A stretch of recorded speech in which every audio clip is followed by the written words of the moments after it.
Long ago, far away, Magical Wonder Tales Volume 1. घोंसले से आकाश तक। ये एक कहानी है एक युवा पक्षी की जो उड़ना सीख रहा था। पक्षी अभी अभी अपने घोंसले से बाहर निकला था और वह अपने आसपास की दुनिया को समझने के लिए उत्साहित था। उसने अपने पंख फरफराए और आकाश में ऊंची उड़ान भरने लगा। जैसे ही वो उड़ा, उसने दूसरे पक्षियों को हवा में छलांग लगाते, गोटे लगाते और करतब दिखाते देखा। वो भी कोशिश करना चाहता था, इसलिए उन्होंने उड़ने का प्रयास किया, लेकिन जैसे ही उड़ने का प्रयास किया, उन्होंने नियंत्रण खो दिया और गिरने लगे। युवा पक्षी घबराया और उसने अपने पंख फड़फड़ाने की कोशिश की, लेकिन तब तक बहुत देर हो चुकी थी और वो जोर से जमीन पर गिरा। वो हिला पर चोट नहीं लगी। उसकी माँ दौड़कर उसके पास आई और पूछा, क्या हुआ? आपने ऐसा करने का प्रयास क्यों किया? युवा पक्षी ने उत्तर दिया, मैं भी इन पक्षियों की तरह बनना चाहता था।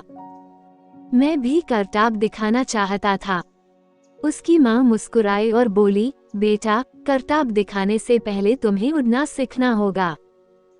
कुछ भी करने से पहले आपको बुनियादी बातों से शुरुआत करनी होगी और महारत हासिल करनी होगी। युवा पक्षी को अपनी गलती का एहसास हुआ और उसने हर दिन उड़ने का अभ्यास करने का वादा किया। उन्होंने बुनियादी बातों से शुरुआत की, अपने पंख फड़फड़ाए और नियंत्रण हासिल किया। धीरे धीरे लेकिन निश्चित रूप से वो बेहतर से बेहतर होता गया। एक दिन युवा पक्षी ने फिर से आजमाने का फैसला किया, लेकिन इस बार वह अधिक आश्वस्त और नियंत्रण में था। उसने अभ्यास को ध्यान से अंजाम दिया और आकाश के सभी पक्षियों ने उसके लिए जय जयकार की। उस दिन के बाद से युवा पक्षी अपने असाधारण उड़ान कौशल के लिए जाना जाने लगा।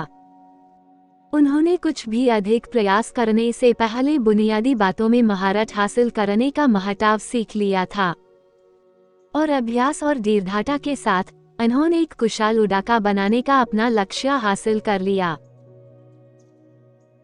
तो बच्चों, इस कहानी से ये सबक मिलता है कि जीवन में सफलता को हासिल करने के लिए प्रयास, अभ्यास और नियंत्रण महत्वपूर्ण होते हैं। गिरकर भी हार नहीं मानना, बल्कि उससे सीखना और दूसरी कोशिशों में सफलता प्राप्त करने का प्रयास करना चाहिए।